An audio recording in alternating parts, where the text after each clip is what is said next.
So you have your Figma account all set up, and now it's time to create our first file. So if you have your teams and projects ready, you can now open the project within that specific team on the left side.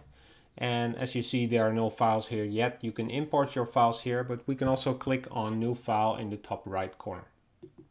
As soon as we do that, you'll see that a new page is loaded where you can now start creating your art. I will quickly go through all the different parts of this screen. So on the top you will have the toolbar where you have a basic menu item where you can go through all sorts of settings. In reality you will hardly ever use this. Then there's the different selection tools that you have. There's the frame tooling, also known as artboards in, for example, Illustrator.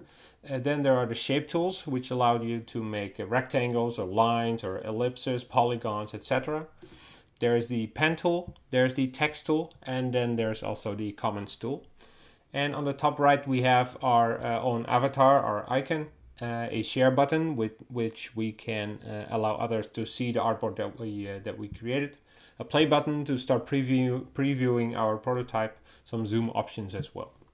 Then on the left side here we have a pane in which our layers will show up later. We can also switch that to an assets view. It's like a different tab. And here you have an overview of all the components that have been made. The center area over here is the area where we will start creating our design.